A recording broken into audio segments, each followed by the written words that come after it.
जी, hello दोस्तों, मैं हूँ कमर चीमा और दोस्तों पाकिस्तानी पासपोर्ट के हवाले से आज बात करनी है। एक हैले इंडेक्स है जो बताता है कि उन्होंने 2022 को मेज़र किया है दुनिया के ग्लोबल पासपोर्ट्स को और उन्होंने कहा है पाकिस्तानी पासपोर्ट जो है वो दुनिया में चौथे नंबर पे वर्स्ट पासपोर्ट है। इससे पहले कि मैं आगे बात करूँ, आप इस खातून को ज़रा सुनें फिर बात करते हैं। अस्सलाम वालेकुम अस्सलाम गाइस। वालेकुम गाइस फर्स्ट टाइम मुझे फर्स्ट टाइम मुझे एक्सपीरियंस हुआ एक्सपीरियंस क्योंकि हुआ फर्स्ट टाइम क्योंकि फर्स्ट टाइम पाकिस्तान से मैं पाकिस्तान से हैवी मैं अमाउंट हेवी लेकर अमाउंट यूके आ लेकर रही थी, यूके लंदन आ रही थी। लंदन आ रही थी और और पाकिस्तानी पैसे की पाकिस्तानी कोई पैसे की वक़्त कोई नहीं है, वक़्त नहीं है जिससे और ना जिससे पासपोर्ट ना की ना पासपोर्ट पैसे की की ना किसी भी पैसे की चीज़ की। किसी आप भी चीज़ करोड़ों की में आप क्या करोड़ों हज़ारों में में क्या चेंज हज़ारों में करवाओ चेंज जब आपके करवाओ और हाथ जब में आपके आते हाथ तो। में आते तो। जब यूरो में आप जब यूरो कन्वर्ट में आप करवाते या कन्वर्ट डॉलर करवाते में या तो डॉलर में बहुत तो ही दुःख बहुत होते ही कि दुःख हम होते कि हम कब और हुकूमत कब ने तो हुकूमत हमसे ने तो प्रॉमिस किया हमसे था प्रॉमिस करेंसी किया के था ऊपर ले करेंसी के जाएँगे, ऊपर ले जाएँगे, पासपोर्ट के ऊपर ले पासपोर्ट के जाएँगे, ऊपर ले बट कुछ जाएँगे नहीं कर बट सके। कुछ नहीं जस्ट कर बातें सके ही कर जस्ट सकते बातें हैं। ही कर बातें भी सकते हैं, ऐसी कि इस बातें भी दफ़ा ऐसी जो कि मरी इस के दफ़ा जो हालात मरी हुए, के मरी हालात मुझे हुए, लोगों के मरी मुझे साथ हुआ। लोगों के यूके में इतनी साथ। यूके ठंड में है और इतनी इतनी वो ठंड है और लेकिन इतनी जाके वो है लेकिन जाके कभी सर्दी से कोई नहीं कभी सर्दी मरा। से कोई नहीं मरा। लेकिन मरी में लेकिन थोड़ी-सी मरी में बारिश और थोड़ी-सी वो बारिश बर्फ़ और हुई वो और लोगों बर्फ़ ने हुई और लोगों की ने मौत की वाक़ई मौत अल्लाह ताला ने वाक़ई सबको अल्लाह ताला जन्नत ने में सबको मुक़ाम जन्नत अता में फरमाए। मुक़ाम अता तो हाँ, कहना फरमाए। तो मैं ये हाँ, चाह रही कहना थी मैं कि ये चाह रही थी अमाउंट कि लाते वक़्त अमाउंट थोड़ा लाते ख़्याल वक़्त रखिए थोड़ा ना, ख्याल क्योंकि रखिए ना आपको पकड़ क्योंकि लेते हैं। आपको मुझे तो पकड़ किसी लेते ने हैं, कुछ मुझे नहीं तो कहा, किसी ने आपको कुछ पता नहीं है, कहा, आप आपको कह भी पता नहीं है, आप सकते। कह भी नहीं सकते। मैं तो बहुत ईज़िली मैं तो कह बहुत दी थी ईज़िली शायद, कह दी थी लेकिन शायद पाकिस्तान लेकिन का जो पाकिस्तान कानून है का जो वो कानून गरीब है वो गरीब। जी, आपने सुना वो कहती मुझे तो किसी ने कुछ भी नहीं कहा और मुझे तो कोई पकड़ भी नहीं सकता, किसी की क्या मजाल है, ज़रूरत है। और देखिए पता नहीं कितने ये हज़ार हैं या लाख पाउंड हैं, मुझे तो समझ भी नहीं है, मैं तो गिन भी नहीं सकता। और ये पता भी मैंने तो कोई इंग्लैंड का पाउंड देखा भी नहीं है अभी तक। लेकिन द क्वेश्चन हियर इज़ कि आप देखें कि हम लोग अपने पासपोर्ट का और अपनी दुनिया में क्या समझती है और हम क्या कह रहे हैं। ये एक टिकटॉकर लड़की है। इसको इसने तो वैसे रूटीन में बात की ना कि जनाब पाकिस्तानी पासपोर्ट की कोई वैल्यू नहीं है। तो मैं देख रहा था कि जो पाकिस्तानी पासपोर्ट की जो ग्लोबल रैंकिंग है, वो कह रही है ना पाकिस्तानी पैसे की वैल्यू है और ना आपके पाउंड उसकी पासपोर्ट की वैल्यू है और ये बात बहुत सही कह रही है ये। क्योंकि आपने अगर बाहर जाना हो मुल्क से तो आपने लेट्स से अगर बाहर जाना है तो आपको 6,000 5,000 4,000 डॉलर चाहिए तो आप इसका मतलब है आपको 10 लाख रुपए चाहिए, 10 लाख रुपए। $5,000 is equal to almost 10 lakh रुपए पाकिस्तान में, जो कि 10 लाख बहुत बड़ी अमाउंट है। फिर भी इवन आज के दौर में भी पाकिस्तान में बड़ी महँगाई है, बड़ा कुछ है, लेकिन ये बहुत बड़ी अमाउंट है 10 लाख रुपए। अच्छा, अब देखा जाए एक गरीब आदमी के लिए, एक एवरेज जनरल बंदे के लिए जिसके लिए वाक़ई चैलेंजेज़ हैं। अभी हेनले पासपोर्ट इंडेक्स ने कहा है जनाब के पाकिस्तानी पासपोर्ट जो है वो पिछले 3 कंसेक्टिव 3 सालों से एक ही पोज़ीशन पे है क्योंकि हमारी जो ऑन अराइवल एक्सेस है वो नहीं बदली। बल्कि कम हुई है बहुत सारे मुल्क जगहों में। तो ये जो एक पाकिस्तान के लिए चैलेंज है, अब देखें, अब हमें आपको पता है कि सारे जो सियासतदान हैं, ये कहानियाँ सुनाते हैं और कहते हैं जनाब जब हम पाकिस्तान में आएँगे, इमरान खान साहब को अगर आप जस्ट याद करें, वो कहते थे जब पीटीआई की हुकूमत आएगी, तो लोग ग्रीन कार्ड को छोड़ के पाकिस्तान आएँगे, लोग बाहर के मुल्कों को छोड़ के पाकिस्तान आएँगे, लोग पाकिस्तान में नौकरियाँ ढूँढने आएँगे और पाकिस्तान की वो हालत होगी कि यहाँ पे गोरे पाकिस्तान में नौकरियाँ लेने आएँगे। ये मैं नहीं कह रहा, ये इमरान खान साहब और उनकी सरकार और ये सारे लोग कहते थे। लेकिन ये कंसेक्टिव 3 सालों से बात ये नहीं है कि इमरान खान क्या कर सकता है। ज़ाहिर-सी बात है इमरान खान 3 सालों में पाकिस्तान की तकदीर नहीं बदल सकता, वो कहाँ से चीज़ें लेके आए। लेकिन क्वेश्चन ये है कि क्योंकि बहुत सारे लोगों से मैं मिला हूँ, वो कहते हैं कि क्या is Pakistan on a right direction? Are the indicators good? Do we have right statistics for running the country, or is country moving in a right direction in terms of economic जो indicators हैं? आपके जो इशारिये होते हैं, जो आपको बताते हैं कि आप किस डायरेक्शन में जा रहे हैं, या आपका जो फोरकास्ट होता है, वहाँ से आप मेजर करते हैं। आप ये नहीं कह रहे, ज़ाहिर सी बात है, we are not just asking Imran Khan ने 2 साल में क्यों नहीं हर चीज़ें बदल दी हैं, 4 साल में क्यों नहीं हर चीज़ें बदल दी। But this is something which is of value और दिस इज़ समथिंग जिसे मैं समझता हूँ कि हमें इस चीज़ को समझना चाहिए कि हेनले पासपोर्ट इंडेक्स या कोई और पासपोर्ट हमारे से कम जो है वो या वो है सीरिया है, अफ़गानिस्तान है और आई थिंक इराक है। ये 3 ममालिक हैं और इसके ऊपर हम हैं। हमसे नीचे हैं और इन तीनों मुल्कों के आपको पता है कि क्या सिविल वॉर चल रही है और पता नहीं क्या-क्या वहाँ पे हो रहा है। दुनिया में क्या नहीं है और कहाँ जापान है और सिंगापुर है कि दुनिया के 192 ममालिक डेस्टिनेशंस में वो जहाँ मर्ज़ी जा सकते हैं। अब क्वेश्चन ये आ जाता है कि क्या पाकिस्तान इसी तरह दुनिया में इस पासपोर्ट की इज़्ज़त होगी? अगर आपको याद हो कि पाकिस्तान के जो साबिक वज़ीर-ए-आज़म नवाज़ शरीफ कहा करते थे कि वो देखें मैं ग्रीन पासपोर्ट की इज़्ज़त हुआ करेगी और ग्रीन पासपोर्ट जो है वो उसकी वैल्यू होगी। अगर आपको याद हो, एक पाकिस्तानी एक्ट्रेस हैं सबा कमर, उन्होंने कुछ अरसा पहले एक इंटरव्यू में कहा था कि मैं शायद इंडियन क्रू के साथ कहीं काम करती थी, कोई शायद किसी ड्रामा में या वेंचर में या मूवी में किसी में काम करती थी। तो वो कहते थे कि जब हमारा ग्रुप हम जहाज़ में लैंड करते थे तो चेकआउट करना होता था, तो सारे लोग चेकआउट करते थे। तो जो इंडियंस होते थे वो निकल जाते थे, मेरा पासपोर्ट मुझे वो देख के कहते थे साइड से हो जाओ। तो ये जो चीज़ है, अगर आप इसको इमेजिन करें कि आप मोटरवे पे जा रहे हैं, किसी बड़ी हाईवे पे जा रहे हैं और बड़ी स्पीड से गाड़ी जा रही है और आपको मोटरवे पुलिस वाला या जो हाईवे पुलिस जो है वो खड़ी हो और आपको कहे साइड पे हो जाए, तो आपकी क्या फीलिंग्स होती हैं? कि यार देखो सारी गाड़ियाँ जा रही हैं ते पर मैनू इन्हें थल्ले ला लिया। ठीक है जी। अब यही बात है कि आप अमेरिका जा रहे हो, लंदन जा रहे हो, कहीं और किसी जनाब यूरोपियन पेरिस में कहीं उतर रहे हो, बर्लिन में उतर रहे हो और आपके पासपोर्ट को वो कहें जनाब साइड पे आ जाएँ तो होता तो है। ये एक बेसिकली ये तो हम क्रिटिसिज़्म कर रहे हैं ना कि देखिए हुकूमत क्या कर रही है या हम ये वो कंपैरिज़न्स कर रहे हैं कि जी हमारे सियासतदान हमें ख्वाब दिखाते हैं। बेसिकली इन्होंने हमें ख्वाब दिखा-दिखा के मारा है और हमें ख्वाब दिखाता है, हम उसके पीछे भागते हैं, फिर दूसरा ख्वाब दिखाता है, उसके पीछे भागते हैं, तीसरा ख्वाब दिखाता है, हम उसके पीछे भागते हैं और सब फेल होते हैं एट अ टाइम। क्योंकि at the end of the day अगर मुल्क इन्होंने इसी तरह चलाना है, अगर कर्ज़े लेके मुल्क चलाना है, वो तो फिर मैं भी चला सकता हूँ, कोई ज़ैद बकर किसी को भी आप बिठाएँगे टॉम, डिक, हैरी सारे आ जाएँगे और कहेंगे लो जी चलाना है क्योंकि पैसे तो हैं नहीं है।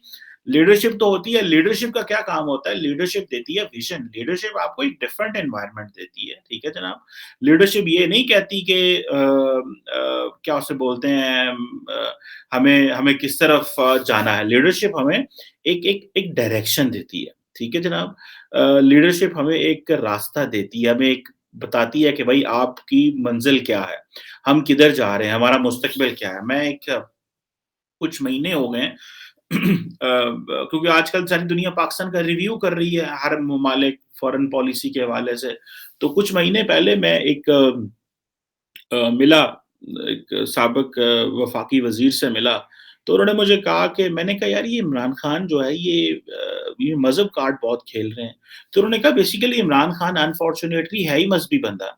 वो मज़हब कार्ड खेल नहीं रहा, वो बेसिकली तो वो मज़हब ही उसकी वो है ही मज़हबी बंदा, वो इसी तरह का है। लेकिन मज़े की बात ये है कि उन्होंने किसी को पता ही नहीं चलने दिया कि वो मज़हबी बंदे भी हैं। लेकिन बहुत सारे लोग तो शुरू से कह रहे थे कि यार ये इसी तरह के बंदे हैं। सो वो जो कहानी शुरू से है पाकिस्तान की कि पाकिस्तान का पासपोर्ट किस तरह का होगा?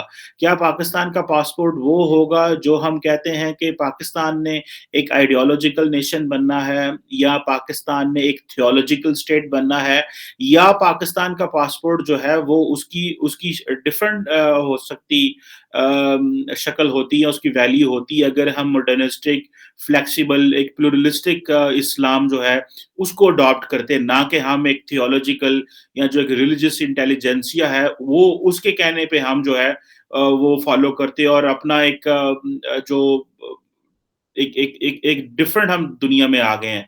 अब क्वेश्चन ये है कि पाकिस्तान अगर एक मॉडरेट लिबरल नैरेटिव अडॉप्ट करता तो शायद एक हमारा फ्यूचर और होता। हम एक डेमोक्रेटिक मुल्क होते, हमारे मुल्क में डिक्टेटरशिप ना आती, मिलिट्री कू ना होते, हमारे मुल्क में जो है वो एक स्टेबिलिटी रहती, पॉलिटिकल स्टेबिलिटी से कहते हैं कि इकोनॉमिक स्टेबिलिटी होती। तो आज हम ये जो हमारा पासपोर्ट ये जो लड़की जो टिकटॉकर है ये जो लड़की है ये इस तरह बातें ना कर रही होती या पूरी दुनिया में इस तरह हमारे पासपोर्ट जो है वो ना आज हम बात कर रहे हैं जब इमरान खान साहब पावर में है तो वो कह रही है कि मैं इतना ज्यादा पैसा जो यहाँ से लेके निकल आई हूँ मुझे किसी ने रोका नहीं और किसी की जरूरत आपको पता मुझे कोई नहीं रोक सकता इसने इंसल्ट की सबकी तो फिर जो एफआईए हमारे यहाँ पे साइबर क्राइम के अदारे हैं उन्होंने कहा यार एडी बेइज्जती कर गई ये तो सानू जुत्तियां ही मार के तोड़ गई है so let's file a case against him and let's ask her कि आप हमें बताएं कि पैसा कहाँ वो लंदन बैठी हुई है तो वो तो कहती है मैं वो अब वो जारी बात है कोई और बात करेगी रिसोर्सेज वो कुछ और शेयर करेगी लेकिन the question remains the same कि हमें जो है ओवरऑल दुनिया में this is how we are viewed हमें दुनिया में इस तरह देखा जाता है ठीक है कि वो जो सबा कमर कहती है कि इंडियन क्रू गुजर जाता था और मुझे कहते थे साइड से हो जा that is what is a value of a Pakistani passport लेकिन हमने ना तो रास्ता तय किया है ना मंजिल तय की है ना मुतय्यन किया है क्योंकि हमें अशारिये वो जो स्टैटिस्टिक्स हैं वो बताते हैं कि we are going in a wrong direction अगर मैंने एक दफ़ा अपनी कहीं बैठा हुआ था और कुछ काफ़ी लोग थे वहाँ पे, तो मैंने एक क्वेश्चन किया कि मैंने कहा, "how many of you believe that we are going in a right direction?" तो nobody raised a hand and they were all representing youth. तो इट मीन्स कि ऑब्वियसली जो एक बड़ा सेक्शन ऑफ द सोसाइटी है, जो पर्टिकुलरली यूथ है, जो कल भी हमने इकोनॉमी की बात की, कि आज भी 31% जो डिग्री होल्डर हैं, वो बेरोज़गार हैं। अब वो 31% डिग्री होल्डर जो हैं, वो हैं ही कितने बेचारे? देखें, जिस मुल्क के अंदर 10% ऑफ द यूथ जो है that makes to the higher education, और उसमें से भी 10% ऑफ द यूथ, 10% उसमें वो जो है हायर एजुकेशन में जाती है, बाकियों के पास तो डिग्रियाँ भी नहीं हैं। एंड देन उनमें से भी अगर 31% वेले बैठे हुए हैं, और ज़ाहिर बात है वो जो नौकरी मिली है कौन सी स्टैंडर्डाइज़ या उस तरह की मिली है, वो भी एक क्वेश्चन है। तो ये बड़े एक जिसे आप कह लें ना कि बड़ी अचंभे की बात है और बड़ी तकलीफ़देह और शर्मिंदगी की बात है कि आपको हर जगह जो है वो कहना पड़ता है, तरले करने पड़ते हैं, आपने इतना कुछ किया है। जैसे वो कनेडियंस कह रहे थे कि जी पाकिस्तान ना जाएँ, वहाँ पे हालात ठीक नहीं हैं। वो हम क्लैरिफ़िकेशंस दे रहे हैं। हम तो आज तक बहुत सारे ममालिक को ये नहीं कन्विंस कर सके कि वो पाकिस्तान के बारे में अपनी ट्रैवल एडवाइज़रीज़ ठीक करें। हमें मुझे तो इस चीज़ का अंदाज़ा नहीं है कि हमारे फ़ॉरेन मिनिस्टर ये बात करते हैं कि नहीं करते। वो होस्ट गवर्नमेंट से हमारे एम्बेसडर्स रिक्वेस्ट करते हैं कि नहीं करते कि ट्रैवल एडवाइज़रीज़ ठीक करें, और अगर वो नहीं करते तो हम क्या उनसे फिर मुज़ाकरात करते हैं? क्योंकि we should speak to them, we just make our case in front of them. हमें अपना केस रखना चाहिए उनके सामने कि हम क्या कर रहे हैं, हमारी क्या सोच है, या हमारे क्या आगे आइंदा आने वालों दिनों में हमारी जो नीड्स हैं। आई थिंक ये this is something which is very important, और ये जब तक मुल्क की एक डायरेक्शन तय नहीं होगी, आपके इकोनॉमिक इंडिकेटर बेहतर नहीं होंगे, एक progressive, democratic, sustained political government नहीं होगी, और जब तक ये बातें पाकिस्तान में होनी बंद नहीं होंगी कि हुकूमतें जा रही हैं, हुकूमतें आ रही हैं, हुकूमतों को लाया गया, हुकूमतों को भेजा जाएगा, तब तक स्टेबिलिटीज़ नहीं आ सकती, और तब तक पासपोर्ट के बारे में इसी तरह बातें होंगी, इकोनॉमी के बारे में इसी तरह बातें होंगी। This is something which we should be very careful, and I am sure कि हम सबको तकलीफ ज़रूर होती है, ठीक है? जब हमारी ग्लोबली रिस्पेक्ट नहीं होती या हमारे मुल्क के बारे में लोग बात करते हैं, लेकिन things can only change if we will do something, if we will make a impact, if we do our part of the job. अगर हम अपनी पार्ट ऑफ द जॉब करते हैं, तो things will be good. Obviously वो कहते हैं hope is not a policy, hope कोई पॉलिसी नहीं होती, until and unless we really do work, we do something. So let's hope कि अगर ये खातून अगले दिन थोड़े दिन पहले ही यहाँ से इतना पाउंड यहाँ से निकाल के ले गई हैं, और इमरान खान की गवर्नमेंट जो है वो शोर मचा रही है कि हम जो है वो मनी लॉन्ड्रिंग नहीं होने देंगे और फलां चीज़ नहीं होने देंगे, और एफएटीएफ अलहदा हमारे पीछे पड़ी हुई है, और दुनिया अलहदा पड़ी हुई है, और वो देखें वीडियो बना के वो कह रही है मैं ले गई है पैसे, जो करना है कर लो और मुझे कोई नहीं पूछ सकता। सो ये 2 पाकिस्तान है, एक गरीब का पाकिस्तान है और एक वो इन्फ्लुएंशियल लोगों का पाकिस्तान है, जिनको वो जहाँ मर्ज़ी जो मर्ज़ी करें। सो दिस इज़ समथिंग, अगर इसको ना रोका गया तो वो भी बात है, इंडिकेटर्स ठीक नहीं है, वो इंडिकेटर्स ठीक नहीं है। उन इंडिकेटर्स को ठीक करना जो है वो हमारे लिए ज़रूरी है, if we really want our passports value to be better internationally. Thank you very much.